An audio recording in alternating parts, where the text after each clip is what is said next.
Recording. Okay, here we go. We're in webinar number 3. It's number 3, right? Or is it number 4? Is it 3? It might be 4. It's 4. I think it's 4. Cannot believe how fast this is flying by. So I'm going to talk fast. We're going to speed it up today.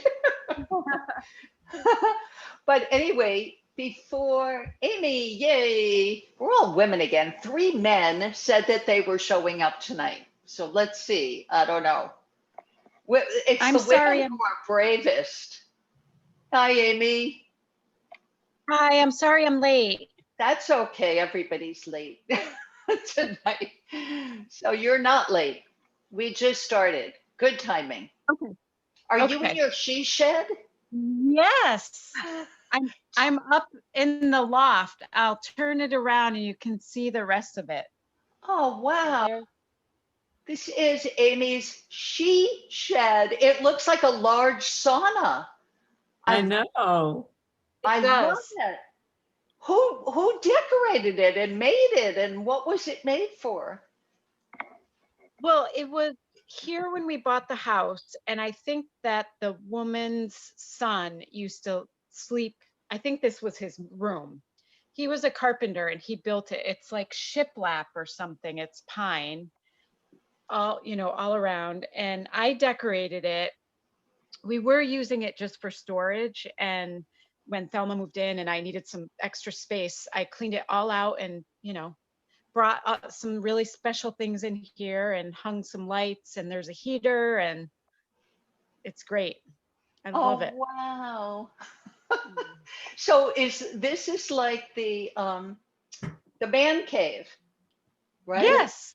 But Yeah. how did you get this structure as a she shed as opposed to your partner getting it as a man cave? How did that work out? We want to hear that story, right? Well, I think it was a compromise because his mom moved in with us. Oh, that's a good compromise. Yeah. Yeah, I think Yeah. so. That sounds Perfect. Wow. So you got a gift. But Got a he gift from doesn't it. need, we've talked about this, he doesn't need space or a. Oh, Amy just froze. He doesn't need space, or he doesn't need his man cave. Well, while Amy's frozen, we'll have a little station identification time, a little commercial.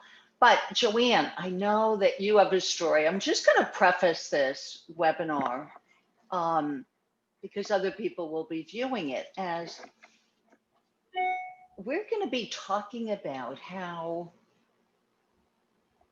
our knowledge, our first learning about the principles, either through Sid Banks or one of Sid's teachers, one of Sid's students, I mean, who, it's just a series of people who have passed down this wisdom that Sid brought into the world. And so we were all talking before I pressed record about our different histories with this understanding. And it's so much fun to share that. I really see how sharing our individual journeys sparks something in someone else. Yeah. So we're all in this together. And this image comes to me whenever I talk about this. I went through a bookstore years and years ago. I don't even know how many years ago, but I noticed this children's book. And to this day, I can beat myself up for not buying that book. Why didn't I? At the time, I didn't have nieces. I didn't have any child to give it to, but the picture in it was so great. A bunch of animals, like cartoon animals, and they're sitting around and they're looking around, and there's an elephant and a camel and a mouse. I mean, all different sizes and shapes. And they're looking in that direction where there's a really green hill. And they look down and there's a kind of brown hill where they're standing. So one by one, they decide they're going to where the grass is greener. This is ridiculous. We're just going to go to the greener hills. one by one, they grab onto the hair, the tail of the animal in front of them. So it could be at the end, the mouse is bouncing around way up high on top of the tail of the elephant, and the elephant's on the tail of the monkey, and they all get to this other mountaintop. They look down. What do you think? It's brown. And they look over at the mountain they came from, and it looks green. It's all perspective, right? So if any of you ever run across that children's book, please buy several copies. I'll buy them all from you, and you can raise the price. It would just be so great to have that illustration, Yeah. So, Joanne, you've got a story, and I'm dying to hear it. I know you are, because it has to do with your book. Yeah, I have this, she's been a client for several years. I hear from her periodically, and we talked, I guess it was last week. And well, anyway, she hasn't been married but a few years, but she and her husband were having really, really bad problems. So finally, he agreed to come see me because she kept, pushing and encouraging and whatever. And after the fourth session, the first session went well because I really got him to calm down, and he was talking more from his heart than up here. But by the fourth session, he had shut down. He had just shut down, and he had actually bought 2 extra sessions, and I never heard from him again. I emailed, yeah. And I knew, he wasn't all in. He was just doing it because that was something he could check off.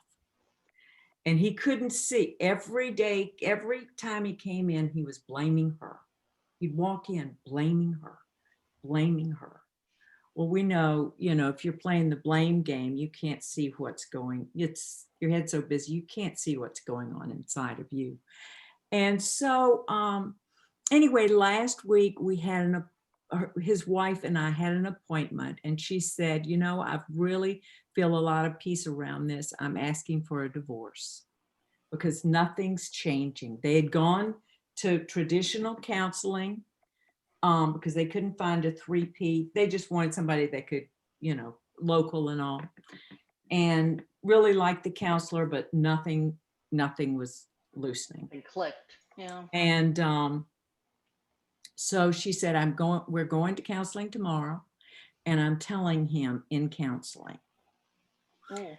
And so she did. And he first went, he got totally caught off guard. He had no idea she was, going this far. And the next thing, then he leaves, he's mad by that point. And she moved to her mother's house, spent the night with her mother over the weekend. This was last Friday. She spent the night with her mother over the weekend, just to get away, just to stay away from him. Somehow over the weekend, something happened in him. Now, I don't know, he woke up enough because she'd been trying. This is the person that loved your book. I think I told you I have a client that just loves your book and was sharing it with other people and all, because I gave it to them for, I guess it was maybe last Valentine's, and she read cover to cover and got it all. He wouldn't pick it up. So somehow over the weekend, he picked up that book and he saw how it was all coming from him. It was all the turmoil going on inside, and he wanted her to change. He saw it and he could resonate with every story in that book. She called me on Monday and she said, it's like he I can't even describe it, but it flipped. Wow. He said, if I had read it back in February, I would have never, I couldn't have seen it. Nothing would have made sense. Wow. So I don't know if it was actually the book that did it when he started reading it. But anyway, he was moved to read the book because he had fallen on his face, Yeah. as far as he was, upset that she really wanted a divorce because she meant it. That's so And incredible. so I just, she said that book is just awesome. It just, yeah. Well, and it So she wasn't the wants to book. meet you sometime, okay? It wasn't the book. It's never the teacher. It's the fact never, that I know. people open themselves up, right? Yeah, and he had to be He open. had to get to his last Yeah. thread. Yeah. Everybody's got their own journey, and Yeah. interesting to find out from him. I'd be so curious if he could identify the thinking he was doing that was making it look like it was her, and he had Well, nothing he needed to learn. yeah. It was, not enough sex, Right, he was all the feeling extra. bad inside, business wise, everything. He had so much going on in his mind, and he was looking for relief out there. Yeah. I mean, that was just one of the things, but he was looking for relief out there. Yeah, I mean that's why I think books, the books that will not just the Secret of Love book. I mean George Pransky's book, the Relationship Handbook, Mm-hmm. and Sid's books. That's why I run this course, because I don't know about the rest of you, but I love this. I love the fact that I'm getting these insights myself.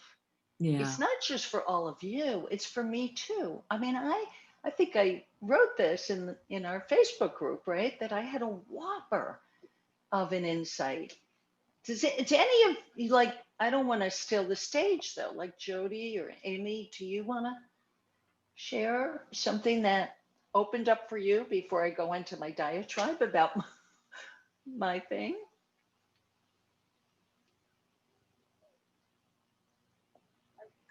To be perfectly honest with you, Lori, I'm having a wedding here in 3 days. Oh, wow. My brain is exploding. My nephew's getting married in my backyard. Who's getting married in your backyard? My nephew, my Your sister's nephew. oldest son. Oh, wow. So I've been kind of remiss. I did sit down this morning and catch up, but well, you're in Hawaii. Not clearing I can't clear my mind. Like so many things are going through. But only 3 more days and then I'll be fine. Absolutely. And you're doing exactly what needs to be done right now. Pay attention, focus on this big event coming up. It's not huge, thank goodness, because we're still under lockdown. So I think all of us together, there's 10 of us, and that's just immediate family. So. Yeah. It's not that big a deal, but when it's at your house. It's a big deal. It is a big deal. They'll take pictures. Yes, it's a big deal. Yeah. My sister keeps saying, "Oh, don't worry about that. Nobody's going to look at their windows." I'm like, "Yes, they are." Look it out. So, and you're in Hawaii. Yes. Do they also live in Hawaii? Yeah. Well, the kids are from here. My sister lives in Kaneohe also, but they're in LA right now. Oh, so they both went the couple. Mainland, and so they stayed there. The job opportunity, there's nothing here for them as far as job opportunity. So they came in 2 weeks ago and had to quarantine 14 days. Oh, wow. And they got out of quarantine on Tuesday. Boy, they'll never forget this wedding. Oh, I got them the cutest thing. Everybody has a mask. Father of the bride, mother of the bride, groom, father of the groom, mother of the groom. I don't have a mask. I couldn't find an auntie of the groom. Auntie of the groom. Oh, right. Maybe somebody will embroider that for you. Auntie of the groom. I thought you gotta have pictures. When I first mentioned it to my sister. She's like, no way, we're not wearing masks. We're gonna have our makeup on. And blah, blah, blah. I said, Jill, it's 2020. You gotta have pictures with masks on. Yeah. Wow. Gotta document this. Wow. Anyway, yeah, little details like that I get kind of crazy about. So, Well, my But that's guess is, fun. I don't know, Jody, but it pre-principles and pre-learning from Sid and Chris and your teachers about the principles, about this inside out understanding. mhm. How do you put words to it? How do you describe it? But you know what it is, that it's a distinct difference between what Sid talked about and how we've learned to look at the world and to look at our lives. There's such a distinct difference, and it's hard to put words to it. But I would guess that your response and the way you're going about this big event is a lot different than it would have been before this understanding. Yes, Maybe I'm wrong. I think you're absolutely correct there. I mean, that the story that Joanne was just telling made me think of when Michael and I were seeing Chris when we were in therapy. And he was, granted there was an organic issue with him, but he was doing the same thing as Joanne's client. He would sit there and it's all my fault. When she would meet with him without me, and then I'd meet with her without him, and she'd be telling me what he was saying, and it's like, wait a minute, no, it's all his fault. I didn't do anything, it's his fault. But it took a while to see that. And Yeah. man, the first glimpse you get of that, it is so enlightening. I mean, I don't know what word to Yeah. describe it, but I find now that, yeah, I try to look at everything from both sides, from me, as I gotta honor my own feeling, and then how's that person, how's that person relating to what I'm feeling or doing or saying, and it just throws the perspective, so it's not always just coming from one direction, but Yeah. it's so, and like you said, Joanne, he probably, because she left him, scared him Absolutely. straight. It scared him straight. And then once you It read did. that book, hard to read that book and not get something from it. Exactly. Yeah. He was finally open to read it, but he was ready to read it. Yeah, and you have to He was ready to read it. Yes. you do. You have to be ready. You have to be open. Yeah.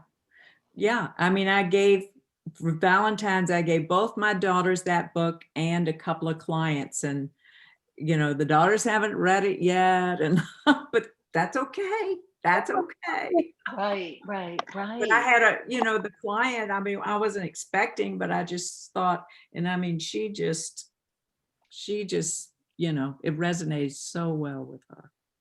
Well, Well, that's a good wedding present, huh? Yeah. Well, it great. is. You ladies are doing a great job selling this book.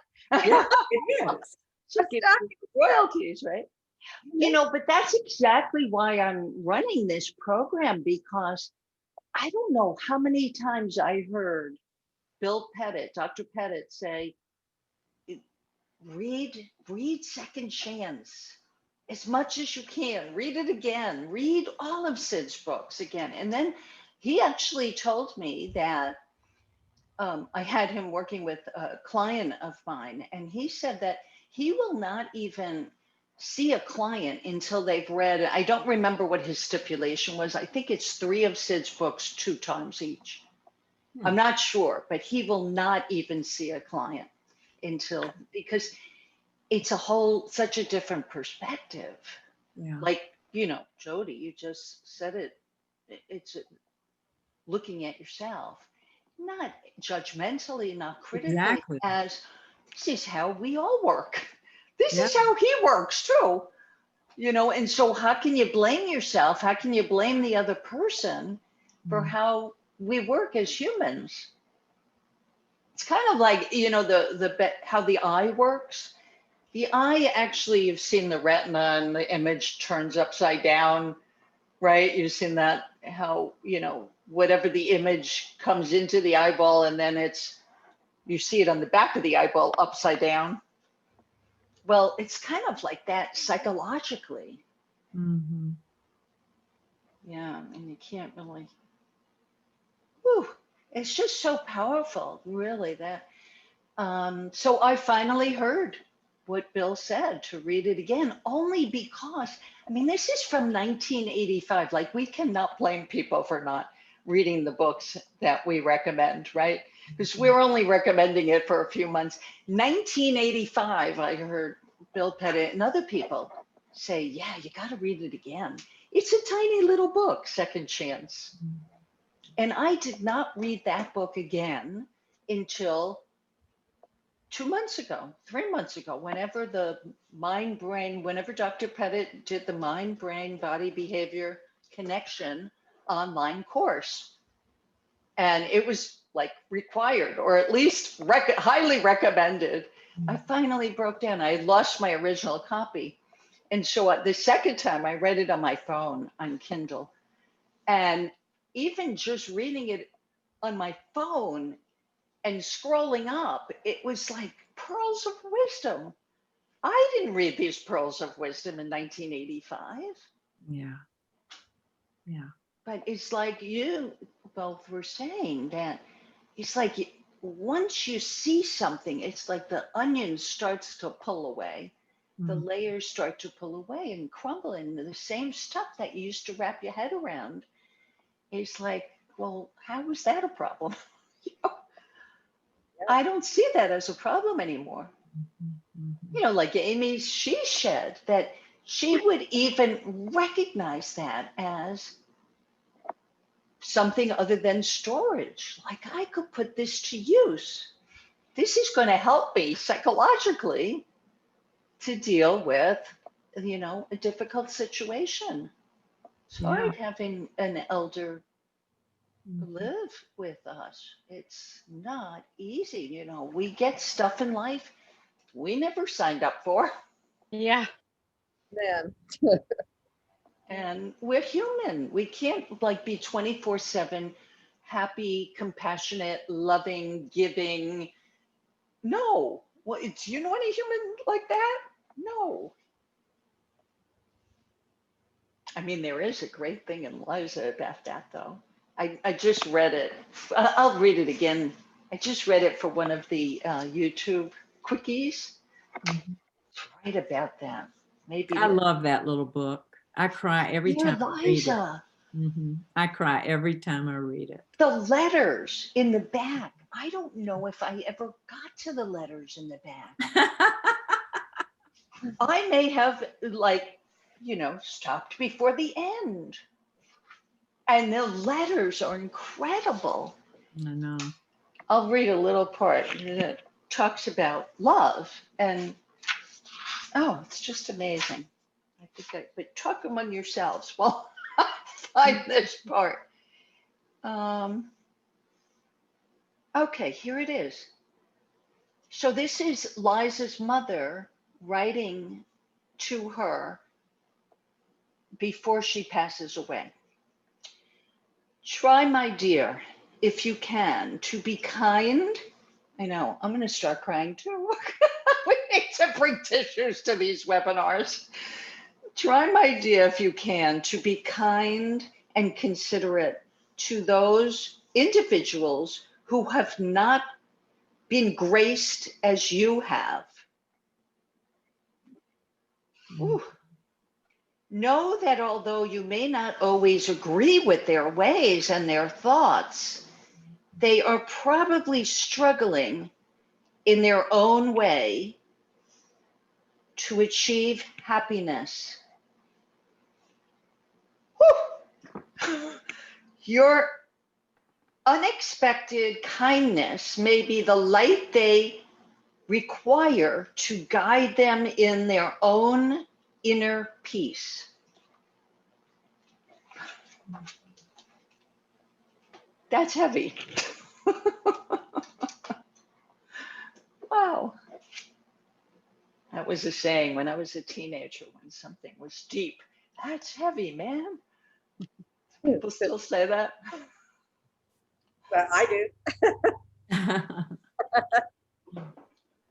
You're younger than me, though.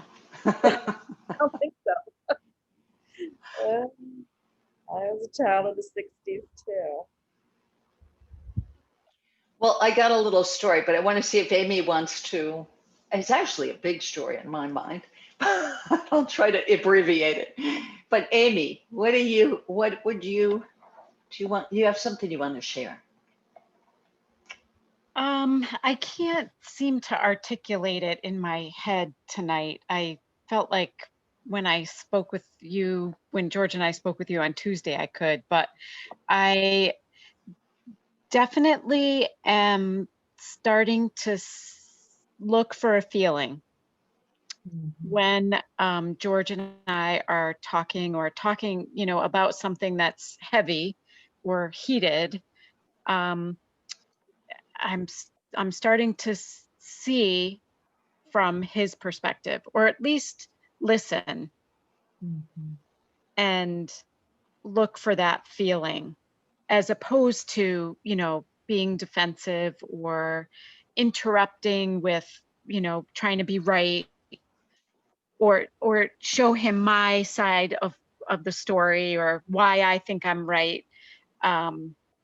And I feel more calm when I'm home instead of, kind of anxious and uptight.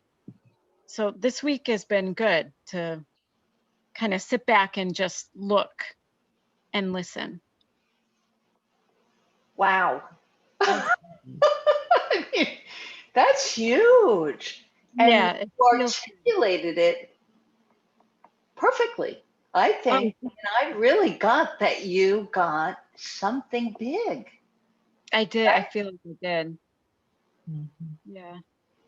You too. You heard it too, Joanne, Jody. Yeah. You're looking Like through different things- eyes. Yeah.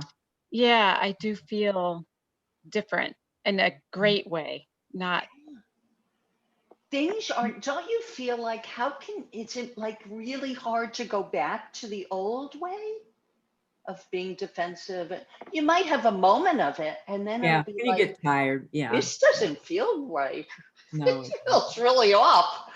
And there's something about like, it's like hitting a sweet spot. It's the only way I can explain it. Like you get an insight where, whoa, things look different. yeah. Yep. Absolutely. And I mean, now, I'm even looking at his sisters and what's happening or not happen, them not helping and coming and helping differently. I'm looking at it more like they're not doing it to me, rather they have something going on and George and I will just figure it out without them. And it's, their issue. wow. I mean, look at it, I right? just feel more calm. Yeah. Yeah. Wow. I mean, it's just going to say something and it just Sorry. flew out of my head that you've seen that from reading Sid, Yeah. right? I mean, if I said to you, oh, they have issues, they have something going on, it's don't take it personally. Yeah. That wasn't going to impact you. No. All you can do for people, because we've all been there. We've all been in that place of getting defensive and trying to be right and make sure that the person we're jousting with, sees that we're correct. We need our A plus. We need our red check, you did a good job. But they're not going to do that. The other person is just going to dig in their heels more to make themselves right. Yeah. It's human nature. That's the little mind at work, human nature. And I'm trying to just keep in mind that even though I see it differently, it doesn't mean that, I'll let his sisters take advantage of me. I mean, I still have a voice, I still have boundaries, I still can understand that they have something going on, and that they're not going to steamroll over me, because that's where I was coming from. That's why I was defensive. Look what they're asking me to do. Look at all this work I'm doing for their mother. Why aren't they coming? And I was just always focused on that. And now that I am not, I'm more calm. I can be more present when I'm home, because I'm not, enraged and thinking about them. And so it's been Awesome. very nice to feel more calm and not have it, on my mind constantly. Yeah. Right, right. We never know what's going on for another person, Right, right, but you've got you to take care of. right. And that's so simple, right? It's like so obvious. You can say no Yeah, to things that don't sit right with you or don't mesh for you. I mean, that's right. perfectly acceptable. Yep. You're not saying no because you're resentful or angry or, going to show them a thing or two. You Right, say no because it makes perfect sense to you to say no right, for that particular thing in that particular situation. right, Wow. right. You got all this from reading Second Chance? Well, I got it from reading Second Chance. I got it from, our therapy with you. Um, I'm listening to your book on audio and when I drive to and from work. Oh, And then, cool. just trying to look within. Yeah. Yeah. Yeah. And And The getting all this best way. support, the support of this community. I mean, we're yeah, teeny weeny now, but, you know, it's open to anybody, you know. I'm actually thinking about that, but that's another thing. I was wondering if maybe I should open it up to everybody. I just want everybody to, but then, I would be overwhelmed. I'd have, trying to figure things out. You know me, just trying to get on the right Zoom call. So that's my point. I mean, I'd love to have the world here, but you got to start small. And this is, the perfect starting point with our group. Mm. Yeah. I'm missing a couple that have come to others, but, time is, yeah. What time is it for you, Jody, in Hawaii? Oh, it's 1:40 right now. The timing is perfect because Oh, good. 1 Right. o'clock It's lunchtime for you. yeah. I mean, I would not be sitting on my couch at 1 o'clock in the afternoon ever doing nothing. Right. So it's So kind of nice that I can do this. And this is a good excuse. oh, Not that we need an excuse. the best excuse. Yeah, no, I look Yeah. forward to it. I do. I mean, I was doing my hula class and I was thinking about this meeting. Looking forward to it, right? Sure. Yeah, I was looking forward to this because I got to tell you my story. Okay. I Okay. mean, you're never too old and you're never around the principles too long to not have major insights. It's a little humbling, but we're among friends, right? So, this morning, somehow I had a feeling of more time, because there are some mornings that I have breakfast and it is pretty leisurely for me in the mornings. Like I don't start my day seeing clients until 1 o'clock in the afternoon so that I can ease into things. I like that schedule. So I had a bunch of things on my to-do list in the mind. But for some reason, I decided, my other computer, this computer is just too slow. I'm going to call Hewlett Packard. It's a Hewlett Packard laptop. And I'm going to call them and have them help me. I'm paying them $15 a month. You know, might as well get my $15 worth. So I called them up. This guy was so helpful. I couldn't believe. He said, but you really had to trust this person because A, he took over my computer, right? We were talking first.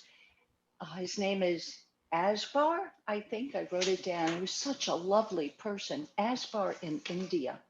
I thought he was like 70 years old. He's sounded so knowledgeable. Like, how long have you been around computers? You must be 70. He's 38. So he takes over my computer and he's literally drawing red lines on my screen. Now, some of you may have worked with, you know, virtual assistants. This was a virtual customer service. And so he's drawing like arrows, big red arrows.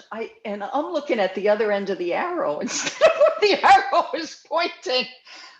And it took me a while to realize big red arrow. You have to look at where the arrow is, not where it's straight. So that was the first thing we had to live through. And I'm cracking jokes with him, which I all of a sudden realize is so unlike me. When I get on the call, when I've been getting on a call for customer service, it's like, I don't have time. You know, I've got a lot to do. You know, how long are you going to put me on hold for? I think a lot of that. I think I know enough not to spew it into the phone, but I mean, I've had clients who, you know, were customer service reps and they would tell me these horror stories of how people beat them up, you know, because they're upset, they're anxious, they're nervous. And so Akbar and I had a discussion about this while we had to wait for something to happen in the background of the computer. And I don't know, there was just something. Let me see what I said about it. Akbar, I have the name right. Oh, we talked about how we came up with this term, technician paranoia. You know, how you get a technician, you don't know the person, you're not sure if they're going to help you or hurt you, because I have had things wiped off my phone, right? When they were working so fast, it just got wiped out. And, you know, it was horrible when it happened. I don't know. I have no memory of what got wiped out now. But nonetheless, we build up this way, or I'll speak for myself. I built up this way of thinking about virtual technicians that they could really mess with me. So there was something about the fact that I realized it's about, you know, you have to be able to trust the other person. And there are people in the world that we can't trust. It's not like, you know, let's trust everybody blindly. There are people who have had their difficulties in life. So we just have to go about it with an openness. And we just had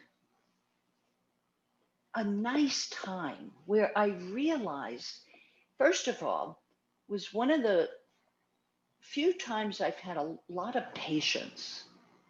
I just decided that, I don't know what clicked, something clicked where I realized I could have a bad time with this, or I don't care how long it takes, because I had 3 hours until my first client, you know.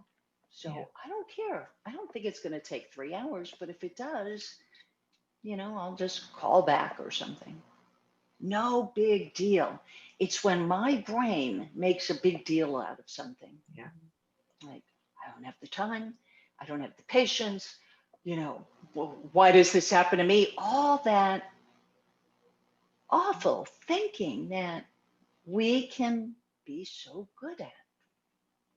But we're better at if we know that we have this other side to us, this spiritual side to us. You know, what else can we call it? This wisdom that we tap into. That's beyond us. That's beyond the personal. We just had such a good time. I would have asked him to marry me, except he told me he was 38, you know.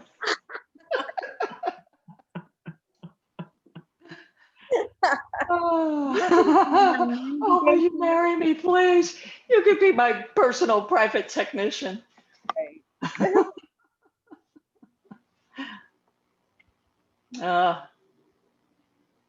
Yeah, so yeah, there's just always another direction. And I think that having that insight and being able to talk to the three of you, it gives me um, more, I don't want to say encouragement, but just grounding. That's what it is. It grounds me more in that insight that I had. So the next time I'm on the phone with a technician or customer service for something else, I hope that I have more hope. Put it that way. I have a lot more hope that I will relax about it. That's what it takes. It just takes relaxing. It's so easy to get really worked up and uptight following this whirlwind that goes on.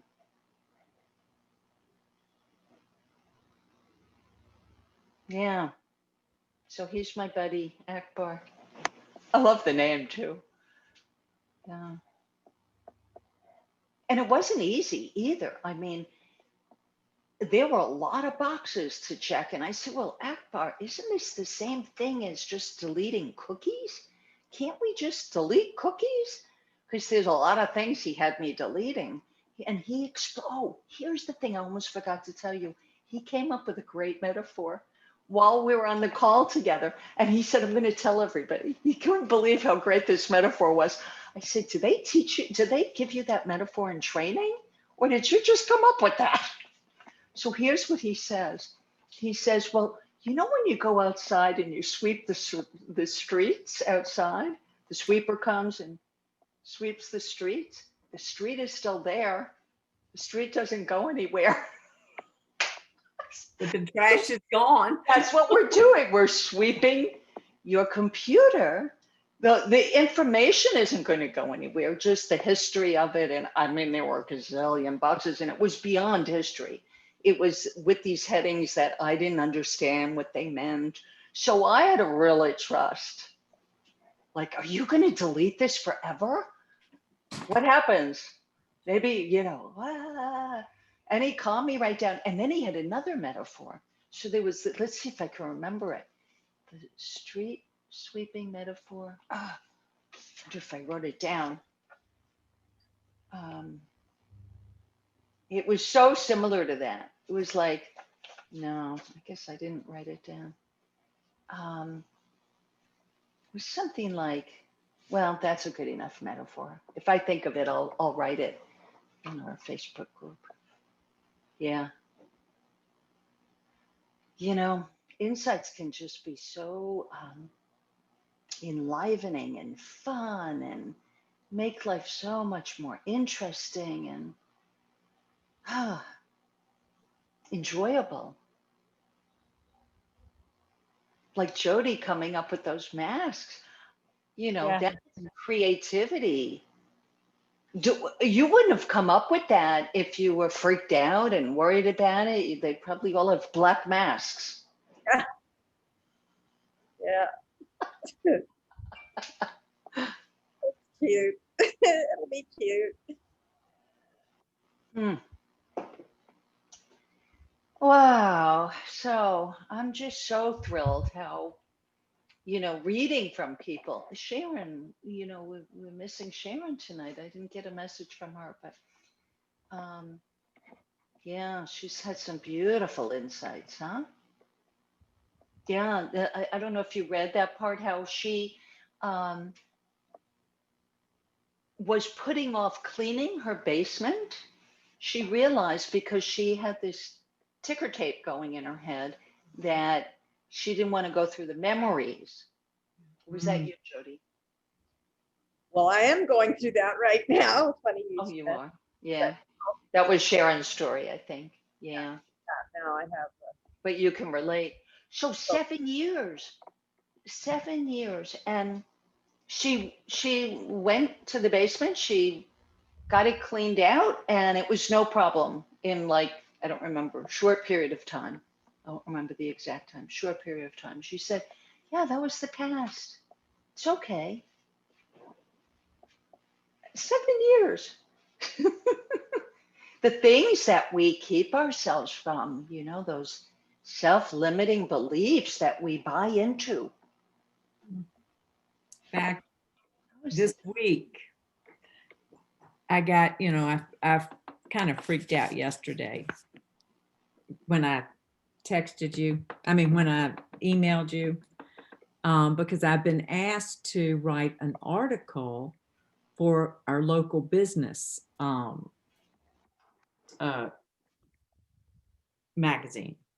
And, I can't, now that I know the principles, I want it to be about that, but I can't, I live in Kentucky. I'm not going to start talking about the three principles because they want something practical and business-like and, that they can apply and everything. Right. And you can't do that in one article, let's face it. So I am freaking out because it's due Monday and I'm seeing, oh my God, I'll never get it done. How will I do this? Oh my God. And then I knew I could see what I was doing to myself. I could see it. And then things kind of calmed down. And so I said, I just need to listen to or read, because I was reading, things that other people had done, but it was more spiritual. And I don't want to go there, with this. And so I listened to Aaron Turner and Mara Gleason in their old business when they were together in One Thought. And it made such common practical sense. And I went, oh, that's what I'll talk about, state of mind, and just do that, because that's where a lot of business, tend to go there. But it was interesting because I really do struggle writing up, here. And I saw, now the article is still not written, but I have my outline and I kind of know, whatever. But I saw things go through my head. I was taking them personally, like that's how I am, instead of, like, whatever, that's just how I am. That's my personality. I'm not, whatever. And I went, oh my God, it's not saying anything about me. It's just coming through. And it was so freeing. I had been taking it personally. Oh, I'm just like this, and this is how I am. I can't settle down and write, And I'm going, oh my God, it's not about me. Let it be. And I went, because the real me is just fine.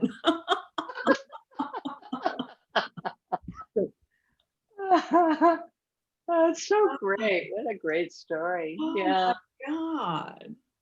Yeah. And I love what you said, Julian, that we don't have to talk about the three principles even to people. I don't talk about it. Right. Yeah. I wouldn't talk about to friends. I tried that in the early days. No, It doesn't work. go over. I did too. But you know what you know, and that's what comes out. And right there, you knew not to go in the direction of spiritual, talking about business, but Laura and Aaron and Barb Patterson and other people working with businesses, they all talk about state of mind. Yeah. state of mind. So Yeah. it's been a good week. Even though the article's still not written, I've got my outline. I know what I'm going to say. It's still been Yeah. a good week. You know what? I'll give you a little hint. This is what I do. Bring a pad to bed with you. Uh-huh. Put it on your nightstand because something will occur to you when you are like, yeah, I love when I have time to write, I'll have pads in every room. Yeah, You even in never the know when something's bathroom, in the bathroom too. because something occurred to me a few days ago and I lost it by the time I got out of the shower. You know, so you almost need to get out of the shower and write it down. Yeah, yeah.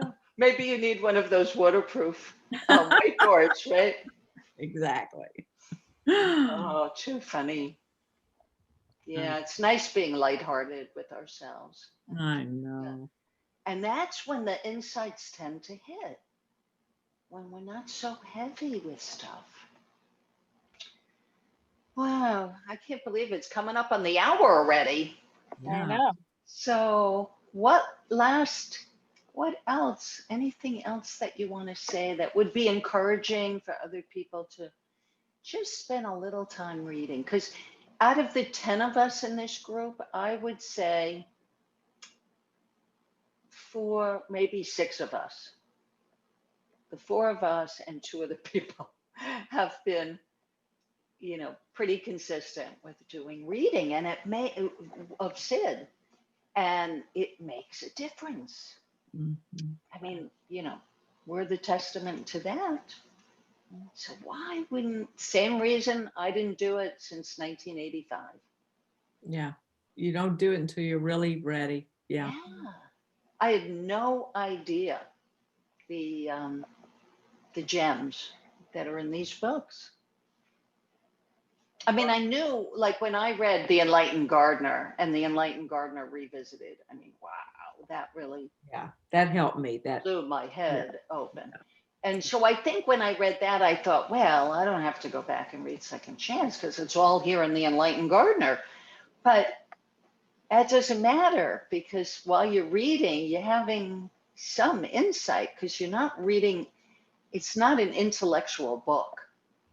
It's not a book to figure out. I mean, I didn't even get the characters in The Enlightened Gardener. I could not get the characters straight. And I said, you know what? I don't care. I'm not going to follow the names with who they are. I'm just going to read, somebody's cantankerous and somebody's like, this is BS, and somebody else is saying, well, and somebody else is hearing something. And that's when we hear something, when we get all the judgment out of our head, the judgment about it. So, I'm sure there's a lot of judgment, like, not to talk spiritual to a business article because that, there are some who would resonate for sure, but you have to speak to the audience. yeah, exactly. Yeah. Yeah, that's it. I want to connect with the audience. So. Yeah. Right.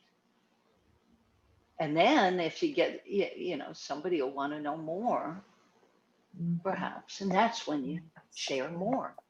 And that's a knowing, like that's the wisdom inside of us that knows you can't, walk up to somebody and start sharing your insights. They're going to think you have a few screws loose, right? Yeah. We just know when, it's timing and when things are right and the feeling is right. Yes, it's all about the feeling. You can trust your feelings to guide you. Mhm. And when you're in a state of compassion and understanding, oh, you can say anything. But when you're angry and aggravated and bothered, you better not say anything. But I love it because you can trust those feelings too, to know that you're off, I mean, that's a gift, Yeah, you know? absolutely. Absolutely. It's a warning sign. It's like yeah, coming to just What a let you gift know you're off base. Yeah. that we're equipped.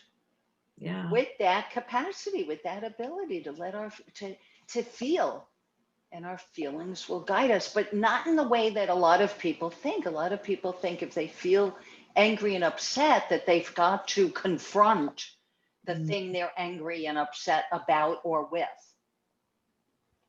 Other Well, way I around. used to, yeah, I used to think that too. But then I realized how stupid we are when we get angry, because we just lose all kind of common sense, you know? But we feel so smart. And I go, okay, back off here. That was priceless. I love that. Yeah, we feel so smart. We're so justified in what we have to say. And it sounds utterly stupid to the person listening. Yeah. And we can be that person listening to ourselves. We can be that person if we follow the right feeling. Yeah. It's like follow the yellow brick road. Follow the right feeling, compassion and understanding. You can't go wrong. And we can't be there all the time. Nobody is. It's impossible. And when you're not there, you just get quiet. Get quiet and be grateful that you know enough to zip it, lock it, and put it in your pocket. I learned that from a 13-year-old client. Zip it, lock it, put it in your pocket. Oh.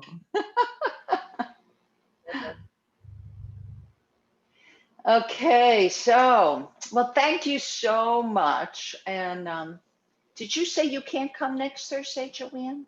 Yeah. Oh, next Thursday. It's my book club night. Yes. So. Oh, we'll miss you. But I'll be the following. I'll be back though. Okay. Yeah, I'm afraid to change things around again, right? Yeah, no, let's don't do that. Yeah, don't do that. That was a. We'll miss you. You'll be with us in spirit. Absolutely. Absolutely. So. All right. Well, bye, ladies. Thank you so much for coming. Yeah. Thank The you. men have been delinquent.